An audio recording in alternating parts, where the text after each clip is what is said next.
What's up everybody, Steve here with the Battlefield 1 trailer. This is DICE's take on World War I warfare, and we want to take a look at the weapons and vehicles in this trailer.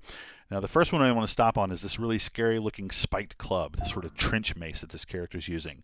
Combat for a lot of the combatants in World War I was obviously very up close and personal, and DICE is reflecting that with a lot of new melee weapons.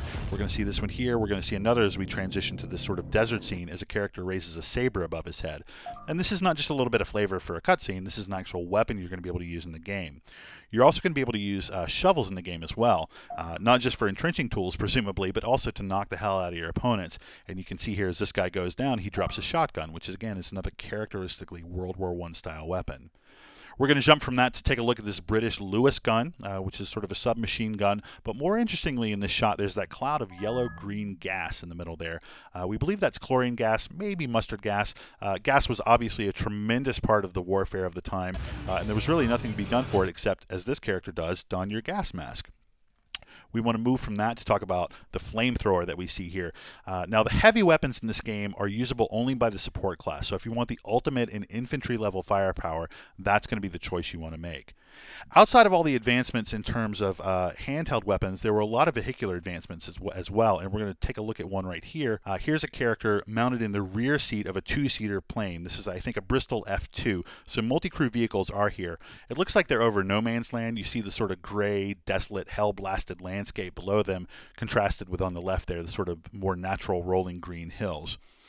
We also have another very iconic plane from the war, the Fokker Dr1 Triplane. You might know this as the Red Baron's plane, Manfred von Richthofen, very iconic, and he's chasing their, I think, another Bristol F2 through the canyons of possibly a Turkish or Arabian theater.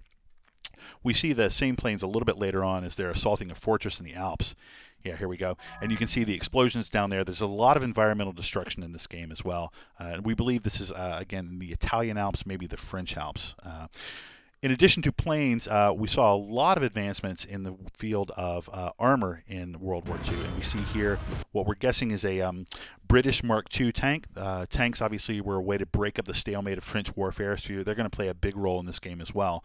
And we see a little bit later that they actually can roll over the trenches, which is part of their main job.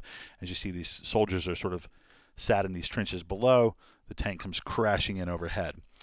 For all the advancements in warfare, though, horses still played a very relevant role in World War I. They're going to be reflected in the game as mounts. So here you see characters riding in on vehicles, essentially, just in the form of horses. And I really like the contrast of technologies in this shot, where you have the horses and the plane there in the background.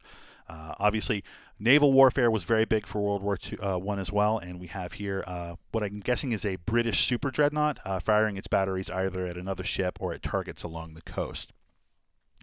Now, right before the scene, we see this train cutting through the desert in a very sort of Lawrence of Arabia style context. Now, in Battlefield 4, there was a train you could sort of control. DICE was a little bit evasive about whether or not that's the case here, but we certainly hope that there's some sort of mechanical role for this train to play in whatever level it's present in. And the trailer ends, of course, with this really, really dramatic shot of this Zeppelin over this lone figure. I love the sense of scale here. There have been gunships in Battlefield before, and we're not sure if they're going to function in the same way here.